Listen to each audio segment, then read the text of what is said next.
Mizuki Shigeru é um autor que só teve duas obras, eu acho, publicadas no Brasil até agora. Um foi Nonomba e Eu, que é um trabalho sobre a relação dele com a Kageyama Fusa, uma senhora idosa que era filha de um samurai e trabalhou na casa da família dele quando ele era criança. E a outra foi Marcha para a Morte, que é uma história sobre a relação dele servindo no exército japonês contra a vontade durante a Segunda Guerra Mundial.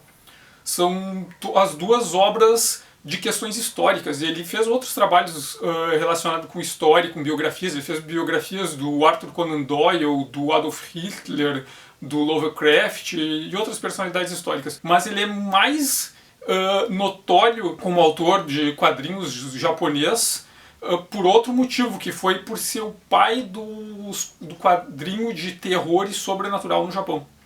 E essa relação começou quando ele foi chamado para fazer uma sequência para uma peça de Kamishibai chamada Hakabaki Taro. O Kamishibai era um modelo de representação que era bem comum no Japão na primeira metade do século XX. Era um de teatro itinerante composto de uma ou duas pessoas que eles levavam um carrinho em que tinha um mini palco, enquanto o narrador ia contando uma história. Nesse mini palco iam sendo mostradas ilustrações, às vezes com alguns recortes de papel, que iam ilustrando a história narrada. E na década de 30, um autor de Kamishibai chamado Ito Masami criou uma peça que se chamava Hakabaki Taro, Kitaro do Cemitério, que era uma releitura de um conto folclórico japonês que é conhecido como a Fantasma Compra Doces ou a Fantasma da Mãe Zelosa. A história, essa folclórica, era basicamente de um vendedor de doces que um dia aparece uma mulher na frente dele e pede para comprar doces, só que precisa que ele entregue os doces onde ela mora. Então ele vai junto com ela, segue ela carregando os doces, eles entram numa neblina, ele segue ela na neblina até que a neblina se dissipa e a mulher sumiu e ele percebe que ele está no cemitério na frente do túmulo da mulher, que foi uma mulher que foi enterrada no dia anterior e morreu grávida. E ele olha pro túmulo e o túmulo foi aberto pelo lado de dentro e tem um bebê ali no chão. E a proposta do Ito era que esse Kitaro, o Kitaro do cemitério, é o filho dessa fantasma, esse menino que sobreviveu após a morte da mãe que foi enterrada, e ele, numa trama para se vingar dos assassinos da mãe dele, de quem maltrata ele. O Mizuki chegou a fazer algumas peças continuando a história desse personagem, isso em 54, e em 60 ele começou a trabalhar como autor de história em quadrinhos. E ele começou a produzir uma história em quadrinhos de Hakaba no Kitaro para livros de aluguel que eram comuns na época. E na versão dele tinha algumas diferenças. Ele partiu dessa premissa do conto folclórico que inspirou o Ito, só que ele reconstruiu a história com que ela parte de um personagem que é um funcionário de um banco de sangue, pobre, que está sem dinheiro, está na miséria, porque todo o país está na miséria. Isso é no começo dos anos 50, no pós-guerra, o Japão ainda se recuperando. E ele percebe que um tipo sanguíneo está faltando no banco de sangue. Então o chefe dele manda ele ir até o endereço de uma doadora de sangue recorrente, que faz tempo que não aparecia, para ver se ela pode doar sangue. Ele vai até o endereço e chega lá e descobre que a doadora de sangue, na verdade, era uma yokai. E quem morava na casa era um casal de yokais e ela estava grávida e doente, por isso ela não tinha ido doar sangue. A ideia do yokai, ela parte da mitologia do shintoísmo, que é a religião originária do Japão, que ela tem uma essência que parte de uma lógica animista, em que o que para nós ocidentais seriam objetos ou elementos inanimados, no contexto shintoísta podem ser sujeitos.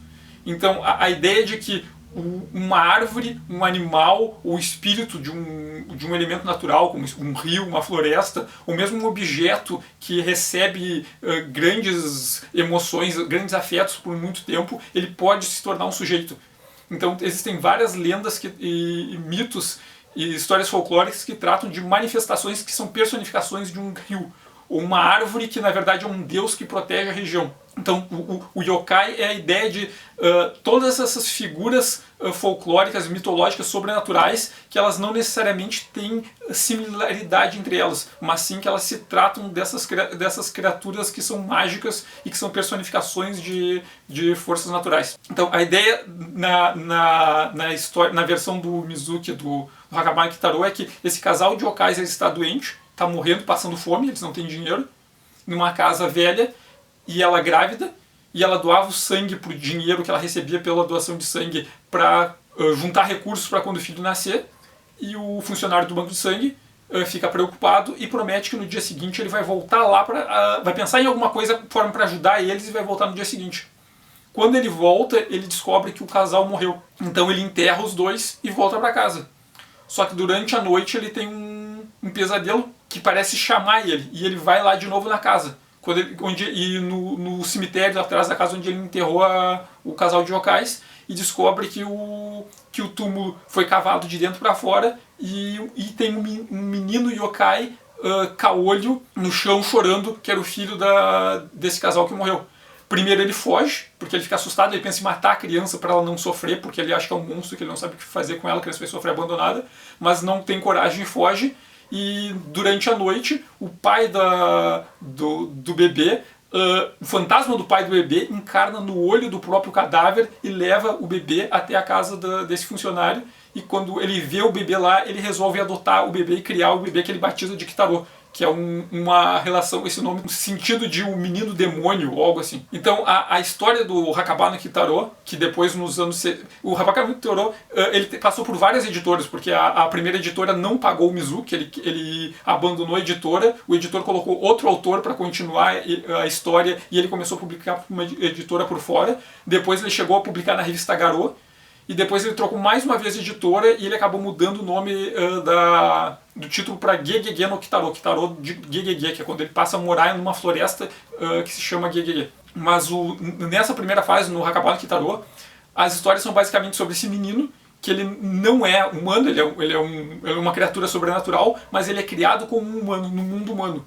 Então ele tem essa função de ser híbrido. Ele está entre o mundo cotidiano, normal, mundano, e o sobrenatural. E ele consegue se relacionar com os dois lados. E ele é um menino meio inocente, assim, ele se preocupa em ajudar os humanos, mas ao mesmo tempo ele acaba sendo explorado. Ele esse funcionário do Banco de Sangue que adotou ele, eles estão sempre num contexto de pobreza, da miséria do pós-guerra. A casa deles é cheia de goteira, com paredes com frestas, os biombos rasgados. Tem uma parte que ele é repreendido pelo professor na escola porque ele não copiou a lição, só que ele não copiou a lição porque o lápis dele acabou e ele não tem dinheiro para comprar mais lápis. E ele vende cabeças de gatos mortos para tentar juntar dinheiro para sustentar a casa. Então o Mizuki trata muito dessa ideia do sobrenatural, ao mesmo tempo com o cotidiano, e esse cotidiano é para tratar dessas questões do Japão, não do Japão em si, mas da população japonesa no Japão destruído pós-guerra, tentando sobreviver no meio daquela miséria e da desolação. E outro personagem que é bem recorrente nas histórias do Mizuki é o Nezumi Otoko, que é o Homem-Rato. Que a ideia do Homem-Rato, do Nezumi Otoko, é que ele também é um híbrido como o Kitaro e também tem essa função de fazer as relações entre os dois lados, entre o mundano e o sobrenatural. Mas ele é mestiço, ele é filho de yokais com humanos. Só que diferente do Kitaro, que é inocente e tenta ajudar as pessoas, o Nezumi Otoko, ele está sempre tentando explorar e tirar proveito de todas as situações. Tem histórias dele andando pelo Japão desde pelo menos o século XII. E ele basicamente tem duas funções. Em algumas ele é um personagem ativo nas histórias. Geralmente ele atrapalha o Kitaro porque ele tenta tirar proveito das situações enquanto o Kitaro está tentando ajudar alguém. Ele tenta passar a perna. Às vezes ele chega a mandar matar pessoas. E ele é uma pessoa que ele age sem escrúpulos pelos interesses dele. Mas em algumas histórias ele não é um personagem de fato ativo, ele é mais um narrador. Em várias das biografias do Mizuki, ele é o narrador da biografia. Ou então ele tem histórias que ele inicia apresentando, interagindo com uma pessoa e sai de cena, e essa pessoa que assume a história e vira o protagonista. Então ele acaba fazendo uma função que é similar à dos anfitriões das histórias de terror da EC Comics, por exemplo. E essa influência da EC Comics é uma coisa relevante na obra do Mizuki, porque ele é um cara que nasceu nos anos 20 e ele começou a produzir quadrinhos nos anos 50.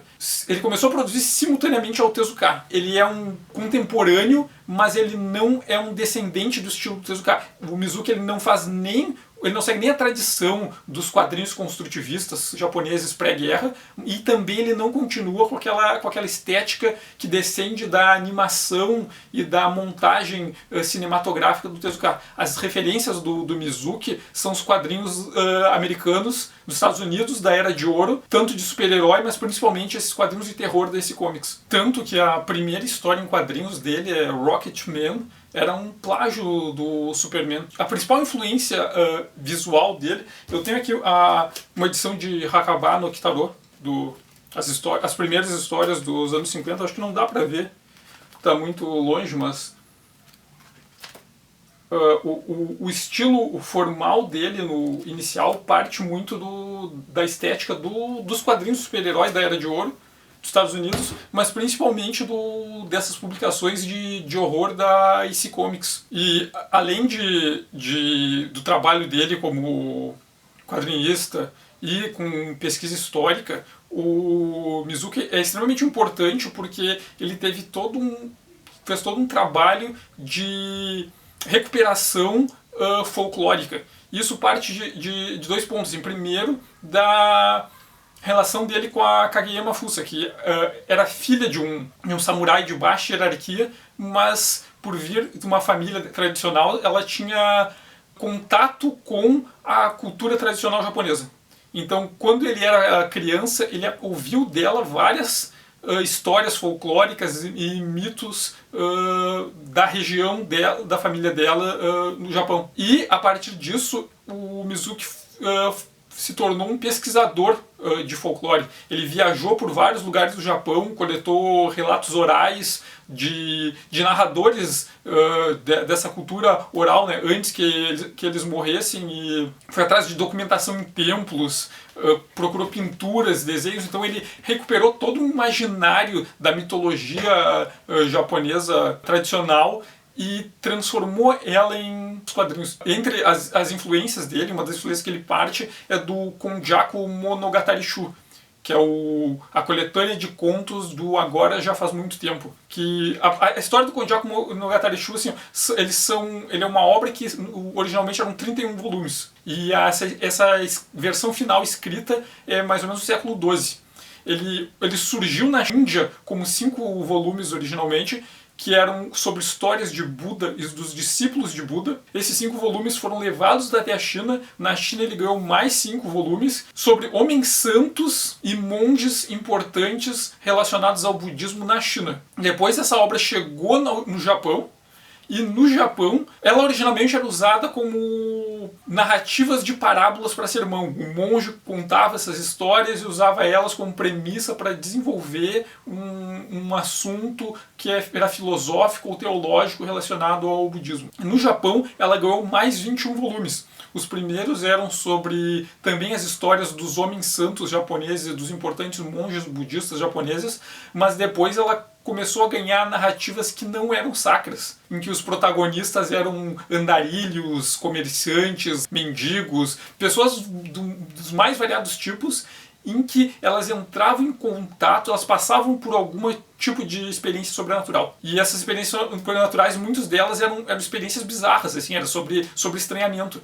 E o Konjaku Monogatari Shu, ele é uma fonte primária de muitos dos principais mitos e questões folclóricas envolvendo yokais e atividades sobrenaturais do Japão, no período clássico. Então ele era uma fonte importante para essa tradição de mitos. E o Mizuki, ele parte desses mitos do Konjaku Monogatari Shu, fez a pesquisa de campo, indo atrás e recolhendo isso, e adaptou nas histórias em quadrinhos, tanto no Hakaba no Kitaro como em outras histórias dele, e foi um dos fundadores da Sociedade Internacional de Pesquisa sobre Yokais. Inclusive tem histórias em que o Kitaro encontra com o que ele chama de yokais estrangeiros. Então aparece o Drácula, a criatura de Frankenstein, lobisomens, o Saci Pererê chega a aparecer em algumas histórias, como o yokai brasileiro. Ele fez essa importante pesquisa de resgate histórico, né? Então ele foi responsável por recuperar essas tradições e narrativas míticas do Japão tradicional que estavam prestes a se perder e passar eles para uma nova mídia para que eles conseguissem permanecer no Japão contemporâneo. Então ele foi o cara que fez essa ponte dos temas antigos sobreviverem nas mídias novas. E principalmente através das histórias em quadrinhos e dos trabalhos dele como enciclopedista. Eu tenho um livro aqui que é Yokai Mandala Mizuki Shigeru no Sekai. É a Mandala Yokai, o mundo de Mizuki Shigeru. E tem várias questões sobre ele, mas uma das pontos que trata é sobre essa relação enciclopedista dele. Deixa eu fechar aqui. Em que ele fazia essas pesquisas de campo, ia atrás de monges, de narradores orais do interior do Japão, coletava essas narrativas de mito, procurava desenhos, pinturas e reproduzia a versão deles, ou ele mesmo criava desenhos de versões ainda que não tinham sido documentadas visualmente, que eram só narrativas, e passava tudo isso transformando em texto escrito. E além dessa recuperação, esse resgate da mitologia antiga japonesa, ele sempre trabalhava junto com questões do Japão da época dele, né? Desse Japão pós-guerra. Então várias das narrativas eram usando a relação de estranhamento do homem comum no Japão devastado pós-guerra, da pobreza, sem teto e sem comida, tendo essa estranheza com o sobrenatural, e para usar o sobrenatural para discutir essa precariedade do que a população japonesa passou nesse período. Eu tenho uma obra dele aqui que é Nihon no de Shinki, pessoas extraordinárias do Japão, que é sobre...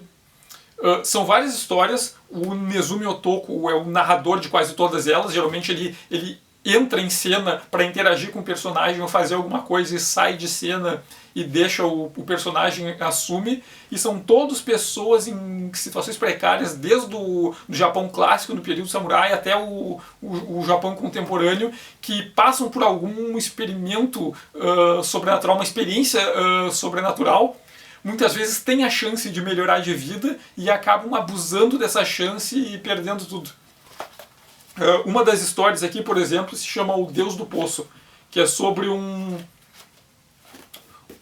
autor de mangá no período Tokugawa, no século XVIII, que ele está desempregado, sem dinheiro, não consegue vender nenhum trabalho, e um dia aparece um garoto na porta dele pedindo emprego, que quer ser o assistente dele. Ele acaba contratando o garoto, mas paga pouquíssimo, uma miséria para ele. E o guri vai lá e trabalha com ele, ajudando ele a fazer os desenhos. Logo em seguida começam a aparecer vários mercadores querendo financiar o trabalho dele e contratar ele para ele produzir. E ele começa a pegar vários trabalhos e que pagam bem, e ele fica cada vez ganhando mais trabalho, ganhando mais dinheiro. Só que ao mesmo tempo, ele e a esposa estão sempre reclamando que esse garoto, o assistente, está ganhando demais, que ele come muito, que ele deixa a vela muito tempo acesa e gasta muita vela, que ele está dando prejuízo. E mesmo eles cada vez ganhando mais dinheiro, quanto mais dinheiro eles ganham, mais eles reclamam dos gastos pequenos, mínimos para o empregado, que é quem mais trabalha na casa, pega. Até que um momento eles decidem que vão despedir o garoto, mandar o garoto embora para não ter nenhum gasto com ele. Logo que ele sai, chegam vários desses contratantes para encerrar o contrato e dizerem que não querem mais os serviços desse autor de mangás. Quando eles vão atrás do garoto, eles percebem que ele foi em direção ao poço e desapareceu. E daí a esposa dele se lembra que na manhã do dia antes que o garoto e que esses contratantes apareceram, ela tinha ido até o poço e feito um desejo para que o marido dela tivesse sucesso. Então o que aconteceu é que esse garoto ele era o yokai, ele era a personificação desse poço que atende o desejo dos pedintes. e foi até a casa para dar a bênção dele para essas pessoas e eles terem sucesso, só que eles mandaram embora o Deus do Poço e acabaram perdendo tudo. Então tem várias dessas histórias que é sobre essas chances que essas pessoas comuns têm com essa experiência sobrenatural, mas elas são gananciosas e querem demais e querem, no momento em que elas conseguem sair da vida da miséria, elas querem explorar os outros que ainda continuam nessa vida. E nisso o Mizuki vai lá e faz eles acabam se dando mal e voltando para a miséria de novo. Tem uma outra história também que é sobre dois samurais, é a carteira vazia.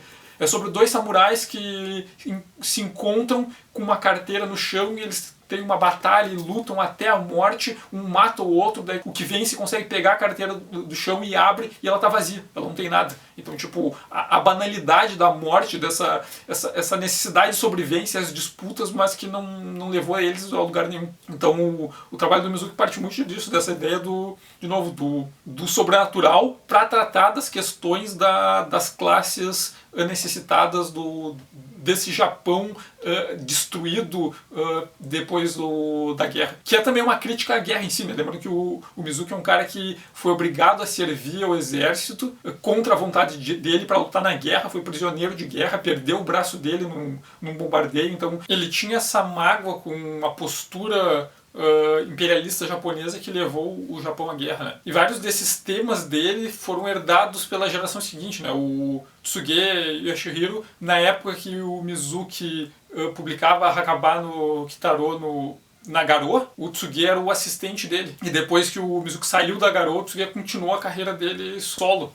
E no Nijinchiki, que é um dos trabalhos mais famosos dele, né? Quando ele trata daquele garoto estranho que aparece de maneira inexplicável e percorre aquela cidadezinha toda destruída no pós-guerra, em que as pessoas estão passando necessidade, miseráveis, mas tentam se aproveitar umas das outras sempre. Ele vai lá precisando de ajuda e todo mundo ignora ele e passa para aqueles contextos de estranheza. Esse garoto do Tsuge tem muito do Kitaro, né? Daquela criança também que é estranha, que não está no lugar dela e aparece ali e é meio ingênuo e quer ajudar as pessoas e colaborar, mas nesse contexto miserável, mas as pessoas vão se aproveitando dele. Mizuki acabou sendo responsável por criar uma linhagem de tradição no mangá, que não era nem aquela que partiu do Tezuka, que vai terminar no Shonen, e não é nem a